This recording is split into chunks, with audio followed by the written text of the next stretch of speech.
Diduga balik badan usung Anies, ternyata Surya Paloh takut kursi ketum bakal direbut. Bahwa pemilu adalah amanah konstitusional, bukan ajang untuk adu domba, apalagi pecah belah.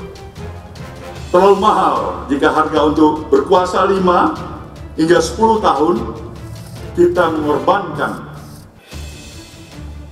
sebuah apa yang telah kita capai dalam kurun waktu yang cukup panjang. Politik terbaru luar biasa. Ya mungkin benar.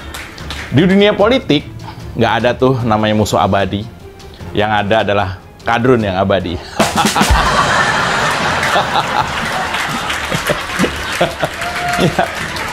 Nah, sementara Surya Paloh itu sudah menentukan sikap partai, yaitu dengan mengusung Anies Baswedan sebagai capres. Padahal, menurut analisa banyak orang, Anies itu secara politik itu diduga ya seperti punya apa ya istilahnya dendam ke Presiden Jokowi lah, seperti punya rencana yang kejam mengalahkan Pak Jokowi itu, seolah-olah seperti itu.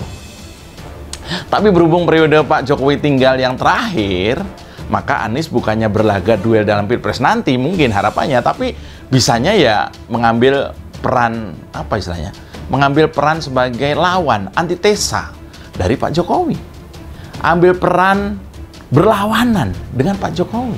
Ya kita tahulah setelah Nasdem kemarin mengumumkan Anies Baswedan sebagai capresnya, banyak sekali reaksi netizen di media sosial.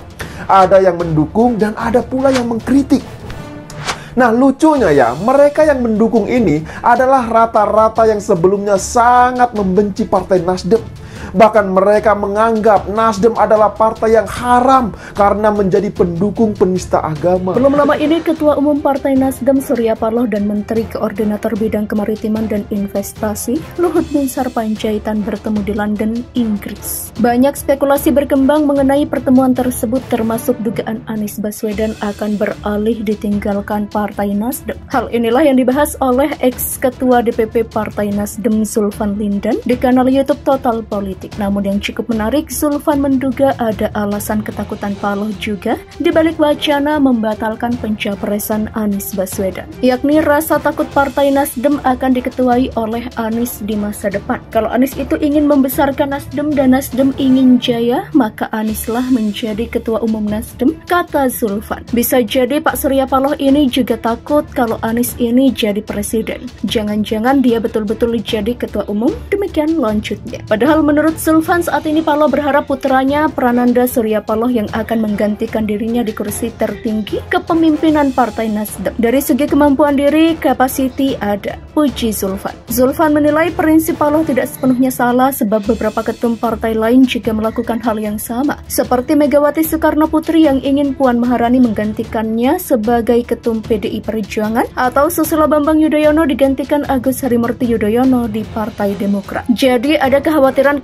seperti itu, ujar Zulfan. Padahal partai ini gue yang awali, gue yang biayai, gue yang bangun, gue yang pidato sana sini. Zulfan juga tidak menampik dominasi keterlibatan Anies di Partai Nasdem di masa depan membuat Paloh khawatir sendiri sehingga memutuskan untuk tidak melanjutkan rencana pencapresan. Sebelumnya skenario Partai Nasdem akan batal mencapreskan Anies juga sempat disampaikan pengamat politik Refli Harun. Ahli hukum tata negara itu memang kerap menyuarakan kecurigaannya terhadap komitmen Partai Nasdem mengusung Anies. Dia akan kacaukan koalisi perubahan, maka terbentuklah skenario Ganjar berpasangan dengan AHY. Kemudian Prabowo berpasangan dengan Puan, Anies gigit jari, tutur Refli. Refli menduga Paloh tega mengkhianati Anies demi kembali ke kubu istana. Tapi mudah-mudahan tidak, saya yakin Surya Paloh bukan pemimpin seperti itu. Demikian pungkasnya.